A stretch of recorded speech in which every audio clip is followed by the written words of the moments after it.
here's the kicker.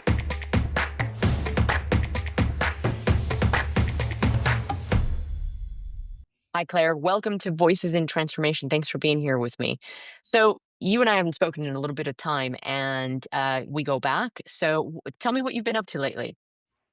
Well, in November, I changed roles and changed companies, and I'm now working for a company called Syncron, which is a Swedish-based software company that has been dedicating its life to solutions in the aftermarket for at least the last 20 years.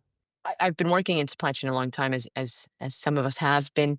And when you told me you were working the aftermarket, I've got to admit, I thought, oh, aftermarket.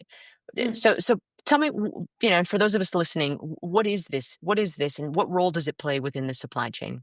Obviously, I've worked in supply chain a long time, and I'd never really spoken to many people about spare parts and aftermarket. And I was seeing in my old life more and more conversations coming up about spare parts planning, which then starts to make you think about, well, what is spare parts planning and how is it relevant?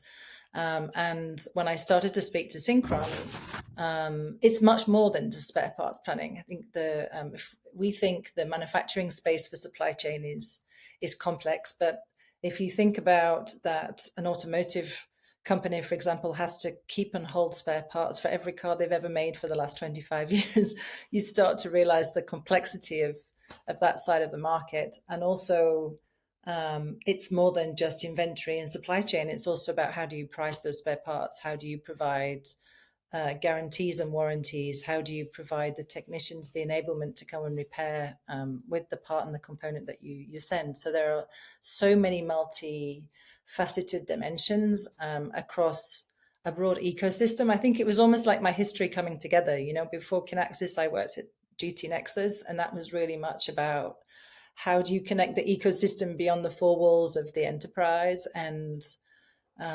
again, using the automotive analogy, we don't necessarily go to BMW to repair our car. We go to a distributor and a dealer, and Caterpillar or Epiroc or all of these more, I guess, enterprise B2B companies do the same. So that adds an additional layer of complexity and potentially cost and risk into that part of the supply chain that was fascinating to me.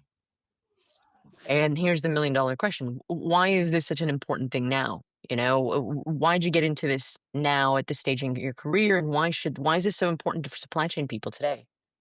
Well, I think I initially started talking to Syncron because, being European, I have never worked for a European software company, and I'm incredibly passionate about supporting European software companies. And I think there's so much amazing technology that comes out of Europe that isn't necessarily internationally as known as I would like it to be. So that was the first thing. But secondly, I think, excuse the pun, but I think aftermarket's been a bit of an afterthought, and certainly not for company. Like every company has that needs an aftermarket has one, but and it's usually one of the biggest profit centers inside an organization. But I think it's just been a little overlooked with regards to digital transformation because of its complexity. So that makes the problem a really hard one to solve. And a lot of those historically, the problems, and we've seen this before in supply chain management side, problems have been solved functionally over time. There hasn't necessarily been a single overarching view that looks across the aftermarket that says, okay, how do I start to connect up all of these different disparate data sources to start making much more strategic decisions about what's happening? And I guess the why now, with the complexity of the world right now and having to build resilient supply chains. I mean, talk me through why is this something that supply chain leaders should be focused on right now, or what's the danger of not doing so? Well, I mean, we're seeing across the board that it's harder to sell the finished good, whatever that machine equipment is, and therefore finding other ways to make revenue. And there's servitization I guess the SaaS, like we've done in the software industry, it's also happening in the equipment industry. So rather than buying the capital equipment, you now rent it, or you will pay for it by yield or by wash or whatever the machine is actually doing. And that changes who's responsible for the repair and maintenance. It goes very much back with the original brand. And I think also it's expensive to buy a new piece of equipment, particularly the large, heavy equipments like a Caterpillar machine.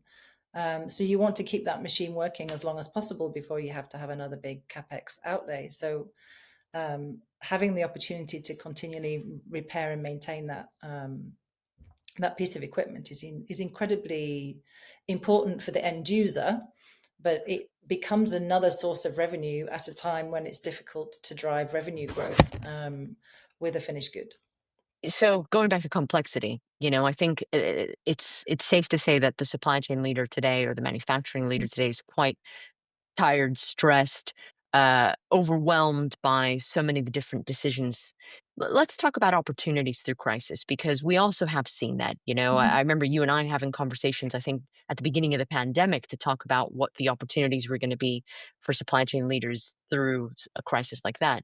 What are the opportunities of addressing the aftermarket? What's the value? Well, there is always opportunity in crisis, and we both know that transformation and change, particularly across the complex digital landscape and different teams with different skill sets, is a very hard thing to do. And organizations and people tend to resist change until absolutely necessary. And I think we've reached a point where it's absolutely necessary. That also then means you're kind of fighting the fire whilst also trying to fix the house in some ways. But the new digital technologies that we have and the experience that I think supply chain leaders have had in the manufacturing space, connecting demand and supply and production planning together, like we've seen, is a great experience to take to the aftermarket to help drive those digital transformation programs. I also think the platform technology has improved, so it's much easier now than maybe it was. The integrations are less complex in that the technology is advanced, and it's making it much easier with data meshes to start to pull these data insights together, and then you can start being a little bit more predictive with the promise of AI and some of its Gen AI capabilities that makes it much less complicated for users who have maybe not needed to be that digitally aware. They can be guided towards how do you make more complex pricing decisions using more complex tools, because you have a better user interface using Gen AI and more of the language models that are out there now. I like what you say. I mean, sometimes change is thrust upon you and you have no choice, right? And so fortunately the tools are there and available. Now, I guess last question, what should executives do to get themselves ready to address the opportunities here in the aftermarket? I mean, aside from giving you a call, Claire. Uh, Definitely give me a call. But I would say think outside of the traditional silos. So we see very much the organizations are still, the pricing teams are not talking to the inventory teams. And they don't necessarily understand or are aware of the impact they're having on one another as they're making independent decisions. And there's absolute gold to be had if those pieces of data are connected, but also that the teams are connected. And that goes across the whole value chain of aftermarket. So as a leader, I would be definitely thinking about what synergies we could have and how could we drive more revenue and profitability by connecting up these information data silos to start thinking about the use cases that it would bring. Because as we know, technology on its own should not be seen as a panacea or a silver bullet. And we really have to focus on the use cases that would drive the value and the outcomes that that organization is looking for. And I would start there and then have the technology enable that. and give you a call. And give me a call. Claire, thanks for being here on Voices in Transformation. See you soon. Thank you very much, Maria. Great to see you again. Here's the kicker.